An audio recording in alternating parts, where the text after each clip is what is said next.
It looks to me like there is another crisis brewing within the PDP, apart from the crisis that is ongoing right now concerning Wike and Fubara matter. It looks as if, some parts of PDP members, they want a change of regime, they want a change of leadership, they want Damagun gone. While on the other hand, there are some people that believe that so far Damagun is doing a very good job. He should stay on as the leader. The next meeting, which is supposed to be the meeting where this decision should be reached, has been postponed for several times. In fact, it has been postponed 3 times. It has now been postponed to October 26th. That is when the next meeting is going to hold, supposedly, as at now. But you all, before we delve right into the details of today's news, if this is your first time here or you haven't subscribed to this channel, please do well to subscribe, like this video, also leave your opinions in the comment section below. According to a report by The Nation on Thursday, September 19, 2024, the leadership of the People's Democratic Party, PDP, is experiencing a deepening rift as governors within the party clash over the future of acting national chairman Elijah Damagun. The divide was starkly illustrated this week as Bauchi State Governor Bala Mohammed and Oyo State Governor Seyi Makinde publicly expressed conflicting views on Damagun's leadership. On Tuesday, Governor Mohammed, who met with a faction of the National Working Committee (NWC) members, argued that Damagun's tenure had become untenable. He emphasized, "My brother from the Northeast is currently serving as acting national chairman, which is constitutionally inappropriate. According to our party's constitution, any leadership vacancy should be filled by someone from the region where it originated." Mohammed highlighted that the North Central region, which was promised the role following previous leadership changes, should now be given the opportunity. He added, and I quote, "We are committed to working with the NWC and the party to ensure that the North Central is given the chance to assume this responsibility." In contrast, Governor Makinde expressed unwavering support for Damagun during a separate meeting in Ibadan. Makinde, who was present at the turning of a sword for the rehabilitation of the Ladoke Akintola Airport, said, "I am glad also that our acting national chairman and members of his NWC are here. Let me say clearly that I have been discussing with my brother, and let me tell you that we are 100% in support of Damagun-led NWC." Makinde dismissed the idea of removing Damagun at this crucial juncture, stating, "Even if we have issues within ourselves, we have an important election on Saturday, so we should all just rally around and deliver our candidates." According to the tension, Mohammed accused the All Progressive Congress (APC) of planting moles within the PDP in Rivers State to fuel internal divisions. I don't know why when political parties, when they have issues, they tend to blame it on the opposition party, whereas the opposition party has nothing to do with it.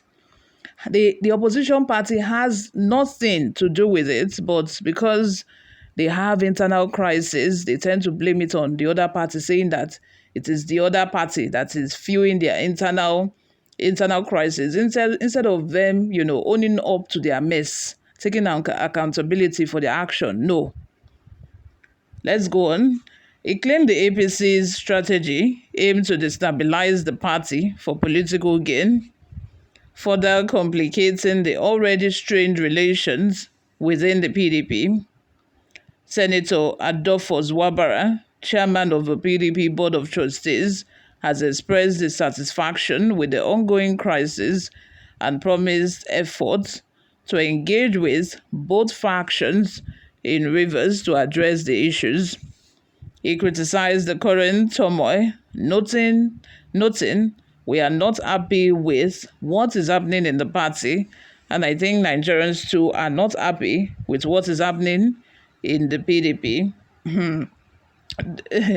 Now Nigeria send on a message. If you people cannot solve your issues, I don't know what concern Nigeria. The matter is between PDP members. As far as Nigerians are concerned, Nigerians just want good leaders. That is all. Nigerians want good leaders. That is what we have. Nothing concern Nigerians with your shenanigans or with all of the crises that you might be dealing with within your political party. Before we go, guys, let's take a look at some of the reactions online. Steven says, when a northerner emerged as a presidential candidate in 2023, while it was a turn of the South, what did you people do? That's is a very cogent point, very important one at that. Another person by the name Christian says, if not greed, tell me why someone will use his two hands to grab what does not belong to him. Acting chairman, overstaying his welcome and still not satisfied. That is what greed can cause. It is in this part of the world that people who attain positions and will not want to leave, despite the fact that the people that you are ruling over do not want you anymore. How come you are the acting chairman and you do not want to leave? How? Just how? Tell me. In the UK right now, if I start counting how many prime ministers they've had in the space of, let's say, 5 or 6 years, I think there should be up to 4 prime ministers. Because starting with the Brit exit issues that the UK have had, whenever, they have a prime minister and the prime minister feels that, okay, you people want Britain's exit, and I'm not able to deliver that to you. I should step down because I'm not able to fulfill my promise. Let me just step down and go. I can list like about 4 at least prime ministers that UK has had in the space of 6 years, and in all, overall, these people have been the one to resign. They have resigned, they have stepped down because they could not deliver. But come to Nigeria, my country, my fatherland, hey, God, now do or die I fail. They will want to kill themselves just because of this political position, because of what, they stand to gain. Nobody wants to resign. In fact, even if there is a fuck up that is more than fuck up, they would not want to step down. I've never seen anybody that have just resigned voluntarily. Forget about all this, I resigned. If you check the backstory, they were actually sacked. Let's talk about presidential spokesperson, Ajuri Ngelale, that said he resigned recently. He did not resign, he was actually sacked. The former CJN, Tanko, who also said he resigned. He did not resign, he was actually sacked. So we have those kind of, sketchy stories of I resign in Nigeria, but it's actually not true. But for somebody to actually resign wholeheartedly in this country is very hard to come by. It's really very hard. They want to stay, if possible, for us to have, a tenure of 10 years. I'm very sure that they want to stay even 10, 20 years, like we have in some African countries where they have like 90-year-old presidents. You all, this is where I'm going to draw the curtain for now. Please subscribe, like this video. I will see you all in my next one.